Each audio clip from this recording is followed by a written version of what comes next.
And I'd like to call up Treasurer Richard Murdock, who is receiving our Pro Senior Award. There's Mr. Murdock now. Would you come up, sir? I want to show you who signed this. Roger Zion from Evansville, Indiana. You may remember, Roger was 91 years old last year. Congressman Zion is our honorary chairman. And then a fellow named Pat Boone signed it, who's our national spokesman. And of course, Pat Boone put out a press release today saying that he's still out singing at concerts, but today he's singing the praises of a fellow named Richard Murdock. With that, thank you.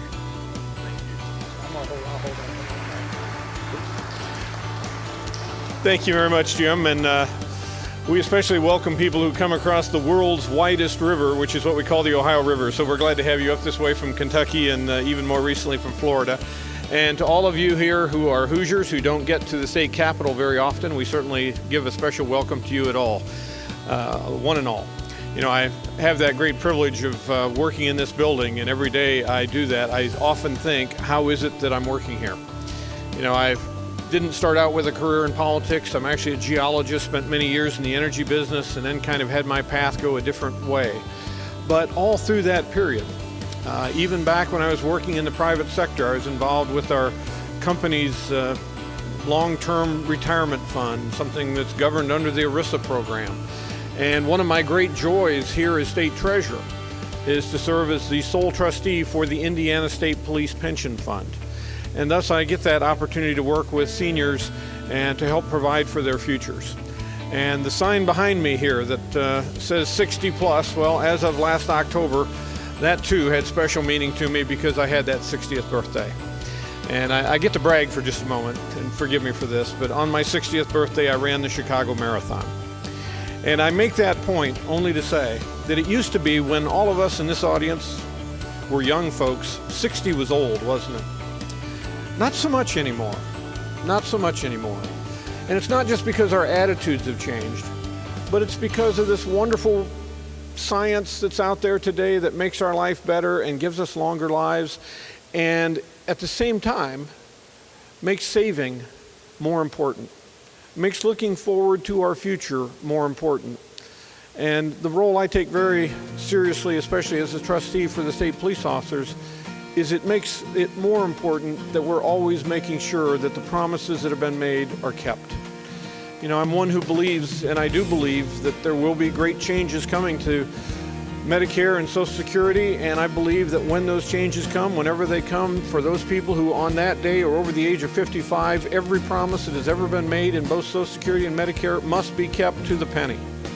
Because people work their entire lives with the understanding as to what those benefits are going to be, and I don't think government should be breaking its promise. I think those promises must be honored. But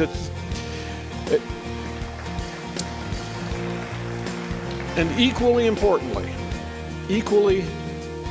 we have to be sending that message to those people who on that day are, say, between the ages of 50 and 55 and 45 and 50, 40 and 45 and so on, that they must have a different set of expectations.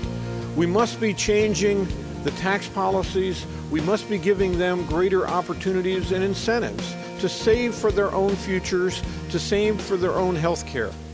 Can it be done? Absolutely. You know, I made reference to this incredible building in which we sat. 8 years ago, when a new governor came in office, healthcare savings accounts were not available to the employees of the state of Indiana. It wasn't an option they had in their health insurance plans. And if you don't know, health insurance, health savings accounts make us better customers of health care. Because money is put in a plan that is your money, and you get to spend it, and what you don't spend, you get to keep and build that towards the future. 8 years ago, no employee of state government had that available as an option. Today, 90% of Indiana's state employees have chosen that option. Not one of them was forced to do it. They voluntarily taken that step to begin savings for themselves, for their long-term health care, and that's a good thing. You know, those of us who get the great pleasure of working in buildings like this must never forget that we have as a fundamental responsibility something known as fiduciary responsibilities, to put the interest of others ahead of ourselves. And it is honestly a part of the job that I've been doing as state treasurer that I enjoy the most. It is, I understand, because I've never cast a vote per se, but it is because of those duties and the performance I've had in looking after those pension funds, and I'm particularly pleased and very honored to be recognized here today. So Jim, thank you. Thanks to 60 Plus, and thank you all for coming here today, and hope you have a great day here in the State House. Thank you all.